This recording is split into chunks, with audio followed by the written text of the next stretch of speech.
Hi hello ಎಲ್ಲರೂ ಹೇಗಿದ್ದೀರಾ? ತುಂಬಾ ಚೆನ್ನಾಗಿದ್ದೀರಾ ಅಂತ ಭಾವಿಸ್ತೀನಿ. ಸೊ ಇವತ್ತು ತಿಂಡಿಗೋಸ್ಕರ ಇಡ್ಲಿ, ಚಟ್ನಿ ಮತ್ತು ಸಾಗು ಮಾಡ್ತಾಯಿದ್ದೀನಿ. ಸೊ ಈ ಸಾಗುಗೆ ಅಂದರೆ ಇಡ್ಲಿ ಕಾಂಬಿನೇಷನ್ ಆಗಿ ರಸಮ್ ಥರ ಮಾಡೋಣ ಅಂತ ಈ ರೆಸಿಪಿ ತೋರಿಸೋಣ ಅಂತ ಬಂದಿದ್ದೀನಿ.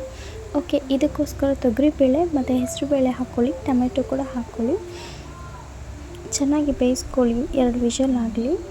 ಅದಾದಮೇಲೆ ಸ್ವಲ್ಪ ನೀರುಳ್ಳಿ, ಮೆಣಸಿನ್ಕಾಯಿ, ಬೆಳ್ಳುಳ್ಳಿ, ಕರಿಬೇವನ್ನ ಸೈಡಲ್ಲಿ ಇಟ್ಕೊಳ್ಳಿ.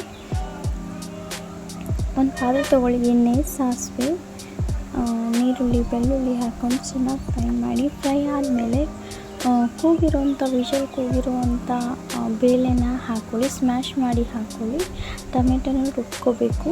ಟೊಮೆಟೊ ರುಬ್ಕೊಂಡ್ಮೇಲೆ ಎಲ್ಲದನ್ನು ಒಟ್ಟಿಗೆ ಹಾಕಿ ಸ್ವಲ್ಪ ಉಪ್ಪು ಹಾಕಿ, 1-2 ಮೆಣಸು ಕೊಟ್ಟು ಹಾಕಿ,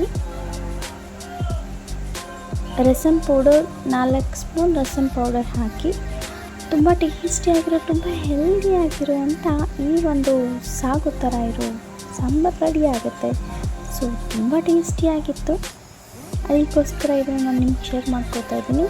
ಓಕೆ, ನನ್ನ ಒಂದು ಚಾನಲ್ನ ಸಬ್ಸ್ಕ್ರೈಬ್ ಮಾಡ್ಕೊಳ್ಳಿ, ವೀಡಿಯೋಸ್ ಲೈಕ್ ಮಾಡಿ. ನೀವು ಸಬ್ಸ್ಕ್ರೈಬ್ ಮಾಡಿದರೆ ನನಗೆಲ್ಲ ವೀಡಿಯೋಸ್ ನೋಟಿಫಿಕೇಷನ್ಸ್ ಕೂಡ ಸ್ವಲ್ಪ ಬೇಳೆ ಹಾಕ್ತೀನಿ. ಹಾಗಾಗಿ ಸಪೋರ್ಟ್ ಮಾಡಿ, ವಾಚ್ ಮಾಡಿ ಅಂತ ಹೇಳ್ತಾ,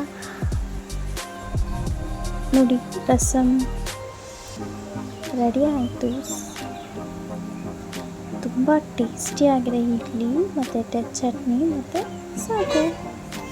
ನೀವು ಒಮ್ಮೆ ಟ್ರೈ ಮಾಡಿ, ಈ ರೀತಿ ಮಾಡಿದ್ರೆ ತಿಂದಿರೋದು ಕೂಡ ತಿಂತಾರೆ. Thank you so much for watching. Bye.